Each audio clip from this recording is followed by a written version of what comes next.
Hi, this is Matt from tracymatt.co.uk, and here I am with the IDEOS S7 Slim. I'm going to do a quick unboxing video for you and look at this, well, I guess you'd call it a tablet really rather than a handset. As inside we have the device, which is 7-inch, has a 7-inch screen. I'm going to come back to that in just a second though, while we take a look at some of the other stuff that we have in the box. So underneath, all packaged up, have a couple of boxes that we're going to just take a look inside. So let's start with a small thin one to begin with, in which we have the quick start guide and warranty card and nothing else. Then I have this small box in which we have a charger, which is a USB, has a USB connector on the top and UK 3-pin plug. It's quite hefty actually, it's a pretty large charger, but then I suspect that the device itself will draw a fair amount of power in order to charge, being large and probably having a fairly large battery. Also inside we have a USB cable. Now this is a rather unusual USB cable. On one end we have a standard USB connector, but coming out of it we have 3 cables, and on the other end we have USB and micro USB and mini USB connectors, and also a sort of bullet style connector, so that's for charging up your handset or tablet, and then 2 other connectors. Pretty useful cable actually, and one that it would be handy to get hold of. I think I might get myself one of these because I have devices that are both mini and micro USB, so handy to have that all in one cable. Then you've got the battery, which is pretty huge. It is a 3,200 mAh battery, certainly one of the largest batteries that we've had for a while, but then again it's not a handset, it's kind of a tablet. So let's take a look at the unit itself. So the S7 Slim, it's got a screen protector on the front, which has obviously been taken off at some other time. Let's peel that off because there's a load of air bubbles underneath it, and take a look around. So first and foremost we have that large 7-inch display. It is 800 by 480 pixels because it is in a landscape orientation. Home, menu and back buttons, and on this side we have camera and an LED indicator. Looking around we have a micro HDMI connector, a micro USB and a loudspeaker grill. Toward the bottom, micro SD HD memory card slot, which is fully exposed on the outside. We have also a series of connectors on the bottom, implying that we could actually put this into some sort of cradle or dock for charging and that kind of stuff. On this side we have an up and down volume control, another loudspeaker and a headphone connector. Note that we didn't get any headphones with this in it though, but we would suggest that, I guess you could obviously use your own. Power button on this side, and then power connector, which is obviously where we plug in the charger. On the back we do have a camera, which is just a simple 3.1 megapixel camera, autofocus but no flash. Typically I don't think I really want to use this to take many photos. Back cover, not sure how that comes off.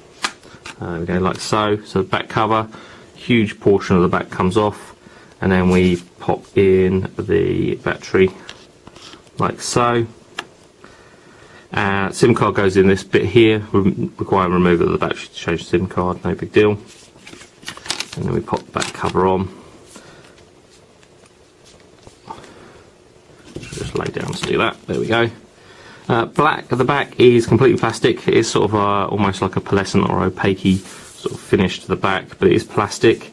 Around the outside it is also plastic, in the front again around the bezel, apart from obviously the glass, is also plastic. Quite a large bezel there as well, but that means that, you know, at least you've got somewhere to place your hands to hold it rather than touching the screen. You can see if we can power up. Yep, there we go. While we wait for that to come on, let me run down the rest of the spec. GSM, it's tri-band, and HDPA, it's dual band. Not going to, well, it's going to work in most places, but it won't work absolutely throughout the world. Quite a lot of places when you're roaming. Dimensions: 200mm wide, 110mm tall, and 12.5mm thick. Really quite heavy though. It's 440 grams, so it does feel like quite a weight in your hand. might not sound like a lot, but I think holding this for a long period of time, certainly one-handed, would lead to sort of fatigue.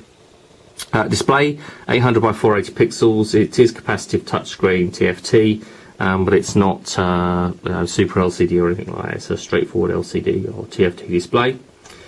Specification other than that, well, I don't have a listed processor speed in the specification that I've been issued with, so we'll actually confirm that when we do the review, and alongside the actual video here I'll put the specification. Wi-Fi supports 802.11b, G and N standards with Wi-Fi hotspot mode, Bluetooth 2.1 with 82-bit DP, and we also have GPS and that kind of stuff. Finally, Android OS 2.2 Froyo rather than Gingerbread. I want to open a Wi-Fi and connect to a Wi-Fi network. We'll just have a quick look at web browsing. So we'll just wait for that to establish that we have Wi-Fi networks. There we go. Connect to this one. We have this sort of squat QWERTY keyboard there at the bottom. Although it's nice and wide, it is squashed in the vertical. So keys are they look a little bit condensed, but they are, I guess, kind of large enough. There we go. Let's connect. And one thing that is apparent to me already, having just typed in the password on the screen and that kind of stuff, is that the capacitive touchscreen is okay, but it just requires a little bit more pressure from your finger than is typical. This home screen, we've got location, time, and weather, and we can swipe through. Google search for voice search, Android market, and alarms. Again, swiping through. We've got Yahoo widget, browser, and RSS reader. Swiping again, we've got a blank page. We've got entertainment, camera and camcorder. Again, another blank page. Communications, just an email icon there. Again, blank page. Then favorites, settings, calculator, and file manager. Again, blank page. You notice that as we've gone along through here, the bits along the bottom have also moved across, which means that we can quickly get between these portions, but also we can swipe through as well. Button at the side has all of our applications listed. So in terms of what we've got in here, there's a few things that are a bit different. High space, memo, music, Aldico. Is there any more? Try that again. There's one more row at the bottom. So you've got weather and voice search and YouTube. But all looks reasonably straightforward. Let's take a look at the browser. The icon's a bit different to the standard.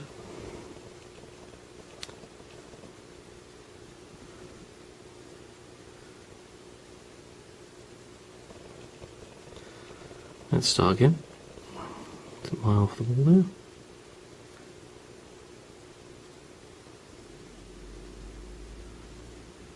There we go. Loads pretty quick. Obviously I'm using broadband and Wi-Fi, but it's working quite well. In terms of the display, well, it's 800 by 480 pixels, which on a 7-inch screen isn't fantastic, I have to say. It's alright. Maybe I'm being overly critical. But having used the Samsung Galaxy Note as I have over the last couple of weeks, which has an extremely high-res display and a smaller screen, this is just not quite as good, certainly for reading text like that. I mean, obviously we can zoom in and we get the text rendered obviously larger. Double tap, zoom is supported, but it's just not quite as good as some of the others. But for media consumption and web browsing, I guess the handset will be fine, and it works okay. Back home, and we'll take a look at Android Market. I want to sign into the market so that we can download Quadrant. We'll do a benchmark. Let's sign in.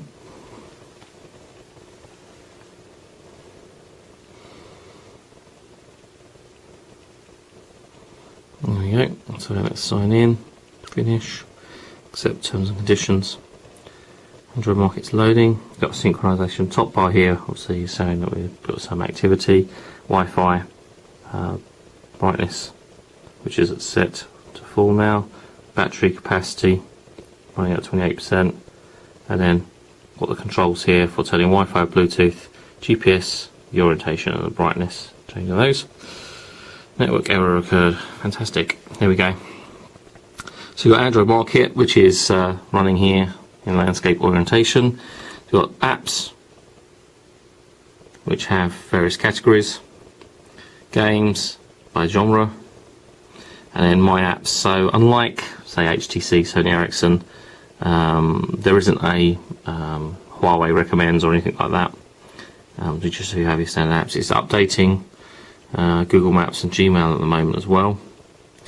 I'm going to come back out of here, do a quick search for quadrant. I'll say the screen just seems to want a little bit more pressure from your finger. You have to be a little bit more positive when pressing.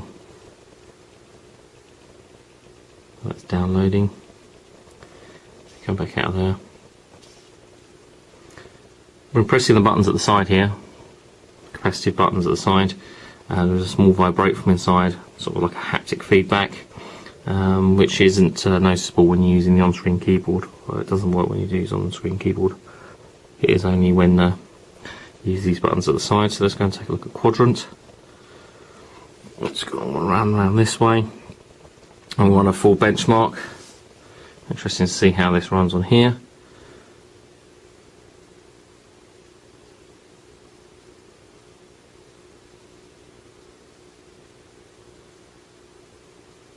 Interestingly, CPU says it's run 0 out of 12.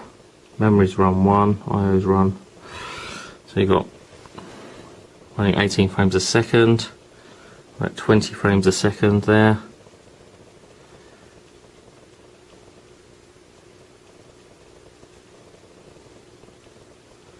Only 11.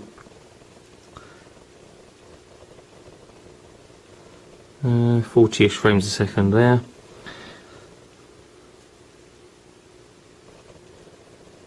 And then between, well, 10 and 12, 13 there.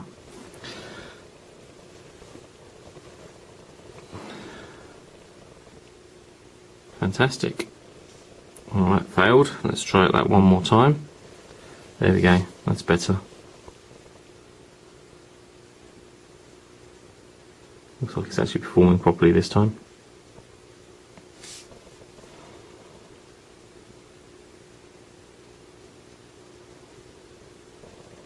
There we go, 18 frames a second, 20-ish.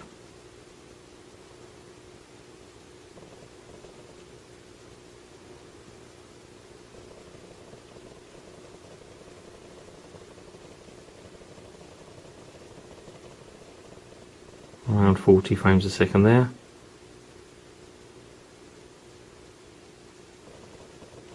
And finally 12, 13 frames a second running there as well. So let's go and get our results. Try again. There we go. Not the fastest by any means. 1160 is our benchmark number. We'll run that a couple more times because that was a little bit iffy the first time, so we'll run it a couple more times before we actually did a review, but we'll give you an indication. I mean, this is design, the Huawei tablet is designed to be sort of slightly, I guess, more budget in price. It's not high end by any means, so perhaps that's indicative of some of the things like I've criticised, maybe unfairly, the performance and the actual screen. But the screen, as I say, 800 by 480 pixels, that doesn't seem to be what the proportions are anyway, in terms of aspect ratio. It seems that things are a little stretched when they're running there, and when the icons themselves just look a little stretched rather than being proper proportions. But anyway, that's a quick look at the IDEOS S7 Slim. We'll have a full review for you over the next couple of weeks. In the meantime, if you want to follow us on Twitter, it's twitter.com/TracyandMatt or facebook.com/tracyandmatt.co.uk. Our thanks to Clover Technology for actually sending the IDEOS S7 Slim to us for review, you can buy the S7 Slim over at clove.co.uk. I'll be back soon with some more videos and reviews on tracyandmac.co.uk, but for now, thanks for watching.